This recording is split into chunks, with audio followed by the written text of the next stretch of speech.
नमस्कार दोस्तों, मेरा नाम है गौरव। आप देख रहे हैं नेशनल लेवल का। आज हम आ चुके हैं सहायक शिक्षक भर्ती के धरना प्रदर्शन में।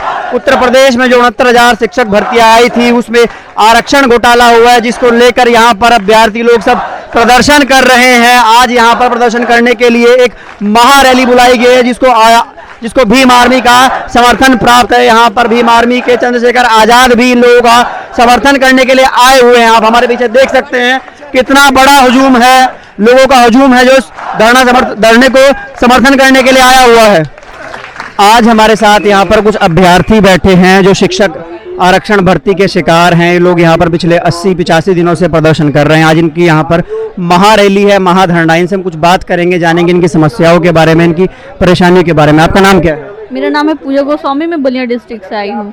अच्छा, आप लोग यहाँ पर क्यों प्रोटेस्ट कर रहे हैं? पूरा मामला क्या है? देखिए, 2018 में एक वैकेंसी आई थी 69,000 शिक्षक भर्ती। उसमें हम सारे लोगों ने मतलब फॉर्म अप्लाई किया था और हमारी मेरिट अच्छी थी, लेकिन सरकार की कुछ जो मनुवादी सोच है उसमें जो हमारा सरकार का मतलब जो हमारा संविधान प्रदत्त अधिकार है 27% रिजर्वेशन ओबीसी का, वो हमारा 18,000 सीट बनता है, वो 18,000 ना दे करके उन्होंने बस 2600 सीटें हमें दी हैं और बाकी वो हमारी सीटों पे वो मनुवादी लोगों को जो सवर्ण वर्ग के आते हैं, जनरल कैटेगरी को उन्होंने भर लिया है। तो हम अपने अधिकार के लिए यहाँ पे आए हुए हैं और हमने लगातार हम 1 साल से कोर्ट में भी अपील किए हैं। एनसीबीसी के आयोग ने भी ये रिपोर्ट जारी कर दिया है।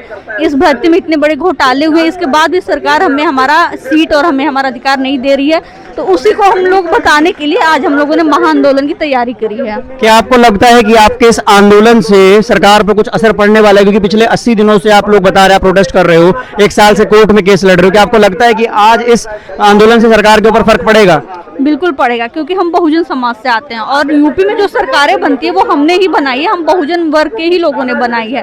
तो अगर ये सरकार हमारी बातें नहीं सुनती, अभी तक तो हमने गांधीवादी तरीके से हम लोगों ने मतलब ये धरना किया है शांतिपूर्ण तरीके से। अगर अब सरकार ऐसे नहीं सुनेगी तो हम जगह जगह इनके खिलाफ, हम गाँव में जाकर के चुनाव में उतर करके हम इनके खिलाफ बताएंगे कि मतलब आप ये कहना चाह रही हैं कि अगर ये लोग आपकी बात नहीं सुनते तो 2000 विधानसभा चुनाव पर इसका फर्क पड़ेगा? बहुत बड़ा फर्क पड़ेगा। हम ही इनकी सरकार इनको बना करके लाए हैं। यहाँ 85% हमारी आबादी है, हमने इनको सरकार में दिया और ये सरकार बनती ही हमारे अधिकारों को ये हनन कर दिए हैं। आपका नाम क्या है भाई? मेरा नाम अनिल कनौजिया है। आप कहाँ से आए हैं? मैं मलियाबाद विधानसभा से आया हूँ।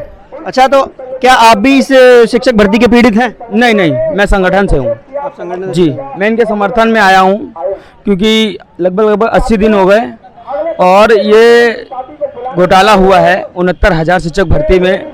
उसको पिछड़ा आयोग ने भी माना है कि घोटाला हुआ है, लेकिन ये जो यूपीए सरकार है, यूपी योगी आदित्यनाथ जी की, वो नहीं मान रही है।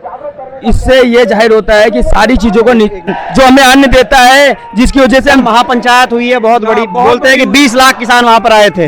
आपका क्या कहना है उनके बारे में? भाई बहुत अच्छा है, मेरा समर्थन है, क्योंकि मैं वो अन्न देते हैं, रोटी देते हैं, मैं उनकी वजह से जिंदा हूँ। और ये सरकार निकम्मी सरकार है भाई। 1,000 से ज्यादा किसान शहीद हो गए।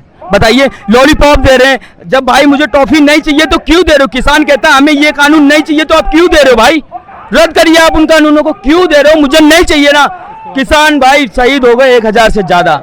ये सरकार निकम्मी है और इस सरकार को बदलना है 110% बदलना है भाई। तो इसी ये जाहिर होता है कि हमारे आरक्षण को खत्म किया जा रहा है, हमारे संविधान को खत्म करने का काम किया जा रहा है। बहुजन समाज आप पूरे देश में परेशान है, पीड़ित है। स्कूल नहीं खुल रहे हैं, दारू के ठेके खुल रहे हैं, बच्चे परेशान है, जो ABCD आती थी भूल गए। आरक्षण खत्म किया जा रहा है, तानाशाही हिटलर शाही वाला काम हो रहा है। नहीं, पर जो हमारे देश की सरकार है उन्होंने अभी मंत्रिमंडल विस्तार किया था, जिसमें सबसे ज्यादा ओबीसी और पिछड़ा वर्ग से, जो अनुसूचित जनजाति से जो लोग थे, वो मंत्रिमंडल में शामिल किए गए। तो आप लोग कैसे कह सकते हैं कि जो सरकार है वो पिछड़ा विरोधी है? भाई वो है, बिल्कुल विरोधी है। उन्होंने सिर्फ मोहरा बना दिया उनको, ओबीसी के नेताओं को। वो काम क्या किया?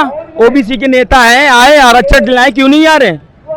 ऐसे उनको मोहरा बनाया गया यूज करने के लिए, वोट लेने के लिए, कि ये ओबीसी के नेता, ये दलित के नेता है। उन्हें तो मोहरा बना दिया। हमारे राष्ट्रपति जी हैं भाई, आपको ज्ञात होगा, उन्हें मंदिर नहीं जाने दिया गया था। आप बताइए, आप कहते हैं वो ओबीसी के नेता है, वो दलित। भाई ये जो बीजेपी पार्टी है ना, बीजेपी की सरकार है, इसने इतना गरीबों पे और दलितों पे और इस बहुजन समाज पे इतने अत्याचार अन्याय हुए, कहीं एक बार भी इन्होंने एक्शन नहीं लिया। अच्छा, बहुजन समाज की तो नेता मायावती जी भी हैं, क्या वो आपके इस आंदोलन को समर्थन कर रही हैं? नहीं कर रही हैं। क्यों नहीं कर रहे हैं? मतलब बहुजन समाज के हितैषी हैं। अब ये वो नहीं कर रही है, वो समझ सकती क्यों नहीं कर रही है। ये जो आने वाला चुनाव है सन 2022 में, इसमें सभी पार्टियों की भागीदारी क्या होगी ये पता चल जाएगा आपको। ये जो चुनाव होगा, इस प्रदेश की बीजेपी सरकार को उखाड़ फेंकने का काम ये बहुजन समाज के लोग करेंगे। ये बहुजन समाज के लोग जो आज देख रहे हैं आप, ये जो हुजूम इकट्ठा है, ये खुशी से नहीं है, इन्हें तकलीफ है, हमें भी भाई तकलीफ है, लेकिन हम आ रहे हैं इसलिए कि हमारा आरक्षण जा रहा है, हमारा संविधान जा रहा है, तो हम इसको बचाने के लिए कुछ भी करेंगे। 2 अप्रैल सबको याद होगा जी। तो मैं ये चाहता हूँ। आपका नाम क्या है? मेरा नाम मुक्ता कुशवाहा है, मैं प्रयागराज से हूँ। और यहाँ पे हम लोग 79 दिन से हम लोग 69,000 जो शिक्षक भर्ती हुई है, उसमें जो आरक्षण का महा घोटाला हुआ है, उसी के लिए हम लोग यहाँ प्रोटेस्ट कर रहे हैं। आपको क्या लगता है कि इस आंदोलन से आप सरकार के ऊपर कोई फर्क पड़ेगा? देखिए, सरकार तो तानाशाह है, लेकिन उनकी तानाशाही बर्दाश्त कर लेना ये भी सही नहीं है। हम शांतिपूर्वक गांधीवादी तरीके से यहाँ पे प्रोटेस्ट कर रहे हैं और हमें पूरा विश्वास है गांधी जी ने जो रास्ता दिखाया है, जब वो लाठी खा के आंदोलन करके आज़ादी ला सकते हैं, तो ये तो आरक्षण है, हमें आरक्षण तो मिल ही सकता है, ये हमें विश्वास है। आपको ये चोट कैसे लगी है? जी, हम लोग जब जो पिछड़ा वर्ग आयोग की रिपोर्ट लेकर उसे लागू कराने के लिए सीएम जी, डीसीएम जी और विभिन्न अपने सत्ता दल के नेताओं से दर दर भटक रहे थे, जहां से मैं मारा पीटा और भगाया जा रहा था, वहीं पे भाजपा कार्यालय में फिर से वही बर्बरता की गई, जहां पे पुलिस प्रशासन द्वारा मेरा हाथ भी तोड़ दिया गया, लेकिन वो हमारे हौसले नहीं दबा पाएगी। हाथ तोड़ दिए, जब तक जान है तब तक अपनी आरक्षण की लड़ाई हम लड़ेंगे और लेके रहेंगे।